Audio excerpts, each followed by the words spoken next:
Welcome to the channel, Gaming Army.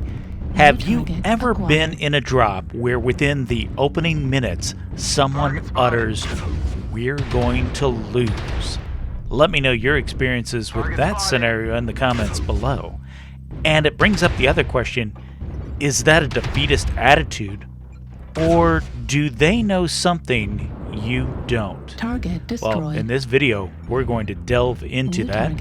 And for the 2 drops coming your way, I am in my Orion 2CC. Say that 3 times fast. It's outfitted with 2 ER large lasers, 2 Ultra AC-10s, and 3 SRM-6s.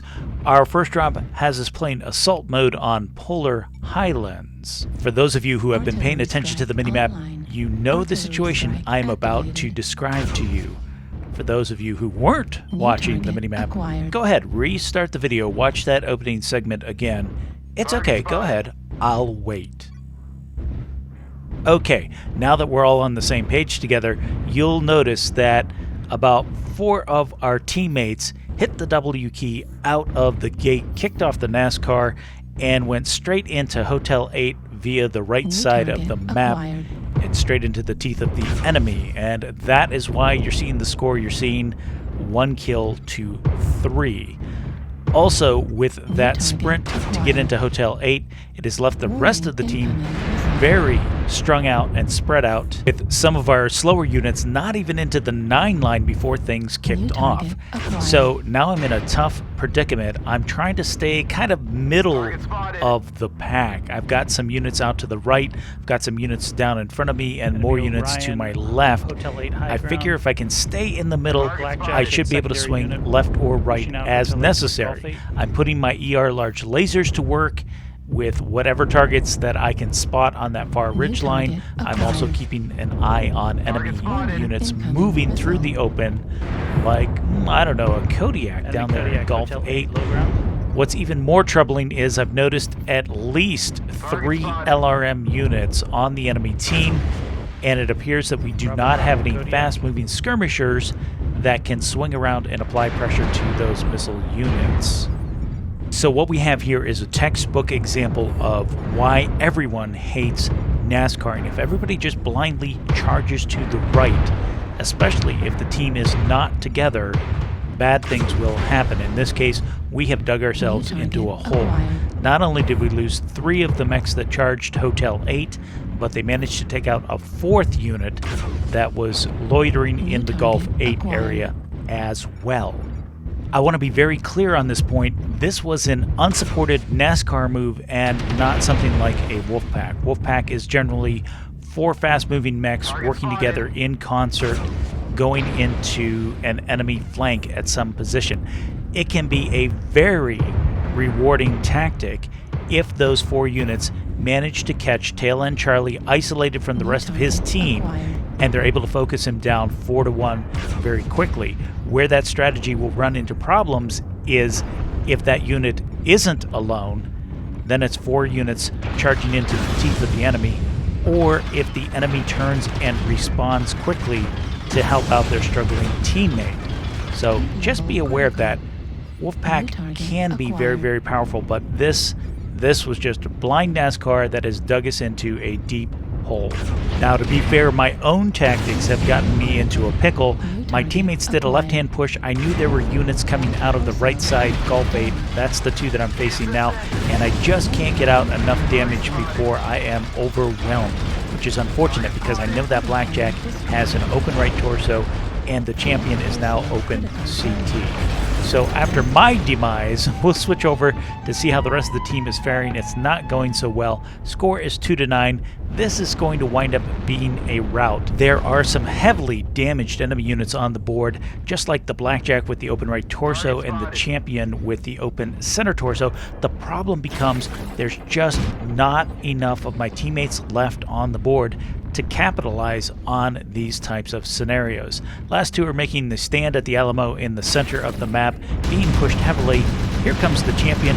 Let's see if our bushwhacker can rack some damage up on that center torso and drop the champion. At least then I might be avenged just a little bit.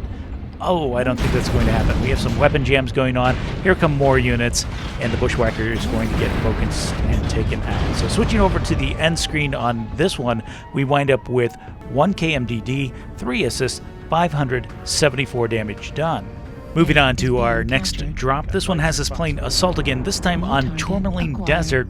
And checking the minimap, this is a way different story than last drop. We are grouped up pretty tightly in Fox 5, and it looks like the enemy is trying to push in left flank. I'm pushing out to engage them, and look at that. It looks like a wolf pack. Now, one of them did manage to squirt past me and is on the backside of Gulf 4. I'm going to focus this Nova and push his little friends out of this area as well. Can't have them getting into our left flank and doing any kind of real damage. I push for the Locust, and I push a little too far, too fast. I stepped out of my cover, which was the wreckage from the down dropship. I need to get back into the cover.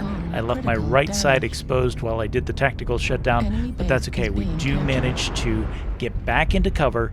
We managed to take out one of the Wolfpack that was pushing in, and we managed to break up their attack because they turned back and are no longer coming at our left flank. There's still some enemy units out there. I can see them towards Echo 5, and I do want to keep an eye on them. And even that pesky little one way out there, that's what the ER large lasers are for.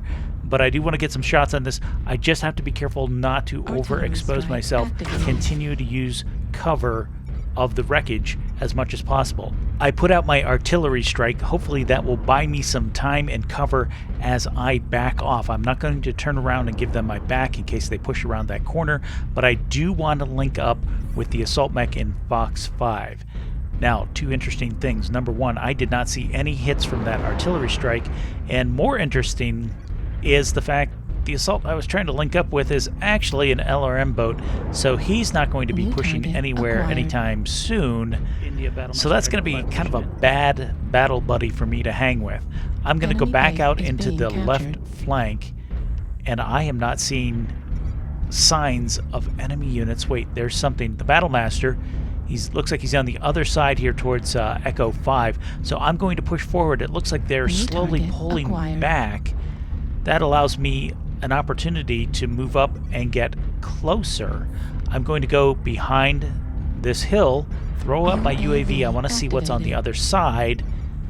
And look at that. There is nothing on the other side in Echo 5. The quick draw is pushing in with me, and the two of us should be able to make up some ground, staying in touch with the rest of the teammates pushing to our right. We can hold down this left flank, and they have pulled back fully into Echo 6. And it's about this time that I find my friend the Battlemaster again. Can't have that, but I also notice something up on the hillside just to my right. It's a Shadowcat. He's coming down thinking he's going to get into a flank on my teammates, but no sir, we are not going to let you have that.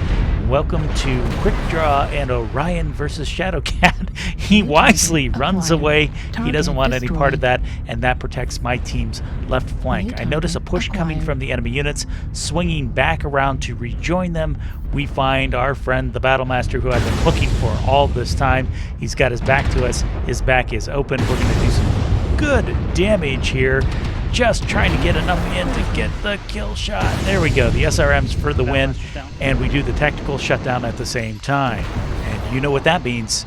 That means if you're having fun and enjoying this video so far, make sure you hit the like and subscribe button. Turn on that notification bell so that you don't miss out on any future content like this. And also, I appreciate you guys helping this channel grow, getting this information out to more would-be pilots in MWO. This match is a real nail-biter. Score is tied 7 kills apiece, and I've managed to find a very dangerous opponent in the Mad Cat Mark II off in the distance, and that's because he has dual Gauss rifles as well as some LRM backups. That is not a fun combination to have to go up against. That means I've got to try to take him at range with the ER large lasers, but he can out-damage me at range. So I've got to figure something out, and that's when I notice his paper doll. If you've been looking at it, he is open in the left leg. His right leg is looking very, very weak as well. Target acquired. So maybe I don't have to do all the damage in the world, just enough to mess up those legs of his, and that's exactly what I'm going to do. Trying not to expose my mech too much so he can't focus the Gauss rifles or his LRMs, and doing more damage. Little chip there, little chip here. Come on, give me some of those juicy leg components. Maybe we can take both of the legs for the victory. And this is where two enemy units are pushing into the right. I've got to trust my teammates to be able to take care of that. I really, really want to drop this Mad Cat and get him off the board. The Gauss and the LRMs are no fun to deal with as he lands another Gauss shot. Hence making my point for me, and then I get hit again. This is not fun. I've got to be careful not to expose my mech, especially since I am open CT. Not so worried about the arms. I'll lose some weapon systems, but you kind of can't function without that CT. So I want to make sure that I'm protected, and this is where I see two of the enemy units pushing in. In fact, here comes a little crab trying to come up around the bend. Let's see if we can get an alpha strike on him. We do, but he manages to return fire on my center torso, which is less than optimal, and down I go. Score is still tied 8-8. And we're going to ride along with my teammates to see if they can pull this one out.